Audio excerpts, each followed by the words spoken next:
Depending on what unit you were in, if you were there a month, you were an old guy. Everybody that came in to the brigade in the end of October was an old guy by the end of November if they were still alive. Lurch had been there for a couple of years. You know, he'd been there since '65. My first firefight. Yeah, I knew I was getting shot at, but it didn't really scare me. Like a building block of the 173rd, he was always there. Ernest Birch, we called him Lurch. It's just like a story. You know, it was happening, but you just didn't think it was happening. It was 1967 when I got there, so he was already there 2 years. 2 years in the 173rd Airborne on the line. Just an amazing thing because of all the combat the 173rd was in. If you ran into someone who spent 3 years in Saigon or Da Nang or Cam Ranh Bay, an exotic tour of duty, that's all they had. Lurch was in the jungle all the time. I liked the excitement. I liked the adrenaline rush. The guy was a soldier, and he mentored a lot of soldiers, a lot of young soldiers. You learn from the leaders. Jesse Salcedo and Lurch were the old guys.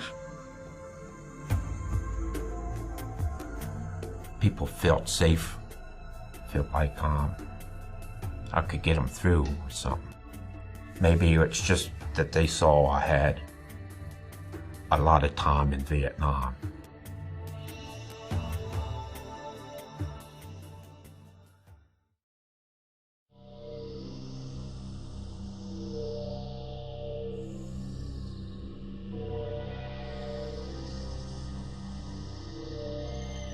But then it registered. Then I knew what it was all about, even though I was still green. Making contact with the enemy. VC and VA.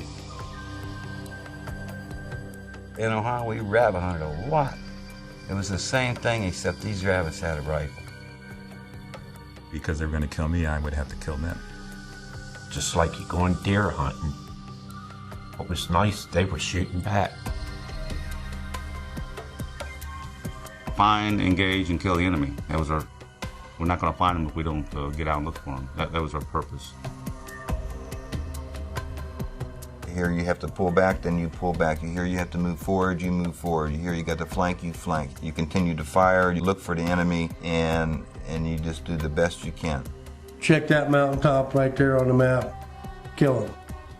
Okay, kill all them. Mark it on the map. We killed so many. Next day, we'll try that other mountain. Kill them too. Go over there and kill all them. Kill them all. People would say afterwards, how can you kill somebody?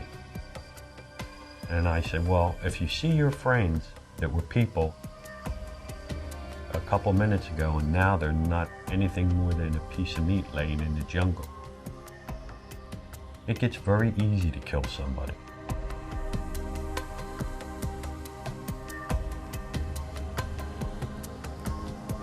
You want to get even for the people that killed your friends.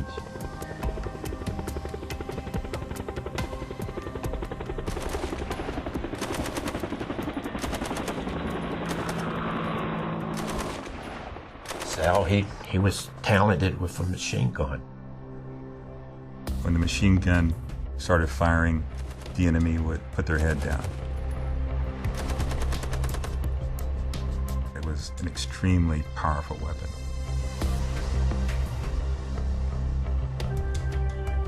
He was the heavyweight Golden Glove champ in Kansas City.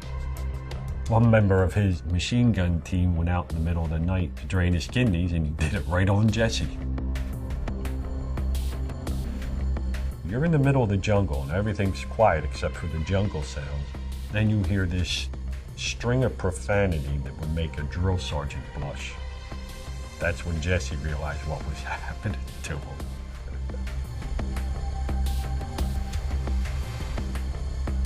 combat, I was determined to be the longest lasting machine gunner in my company.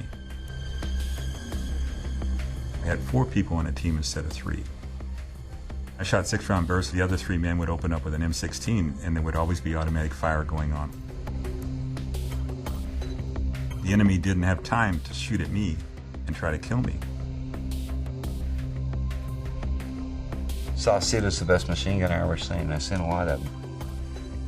Never saw anybody any braver than him. Tomazzoli was with me. The North Vietnamese were out in front of us like this, walking through the forest. We could see them. They were easy to see. I mean, they were easy to kill that day. I yelled for ammunition and nobody would move, not even my gun team.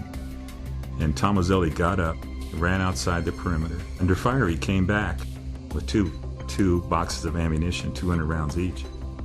I could hear bullets, ping, ping, ping, and I'm in a clearing. Who can't pick me off, right? To me, it looked like he did a somersault, did a tumble. He said he tripped. You know, flipped through the air and feeding Jesse the ammo belt, running off a burst of incredible firepower, mowing everything down.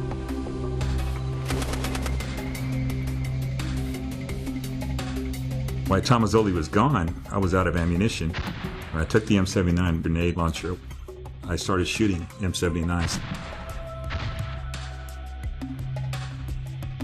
Then I took out my .45 and started shooting and laughing.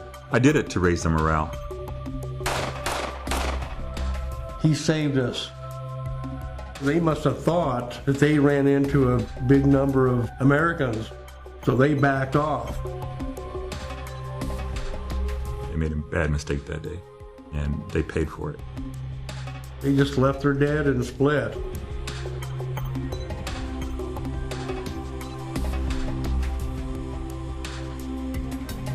My imagination was so good that I could visualize death, a shadow of me next to me, a soldier. And I could look out in the corner of my eye and he would be there and be my companion, my friend.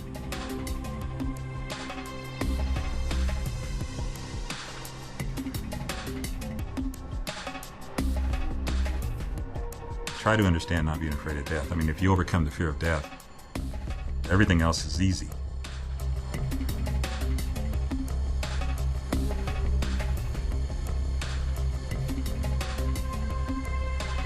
I'd heard later that on March 3rd, after he was reinforced with a machine gun from another company, they got in an argument over who was going to back out and who was going to stay there. Sal was shot in the right arm, couldn't fire the machine gun, was firing a picked up M16 with his left hand, and told the other guy, "You're shorter than I am, go." That's Saucedo. I was trained in communication, not infantry. And when I went there, I knew everything. I knew all the tactics. I knew what the enemy was going to do. I knew everything. I was walking through the jungle. And this voice came to my head, that you've been in 1,000 wars. This is your last war. And I looked down at my feet, and I saw sandals. And I looked to both sides of me, and I saw soldiers with spears and swords. I went home, and I found that those visions that I saw were actually Roman legions, the way they looked, about 2,000 years ago. I know it was my last war.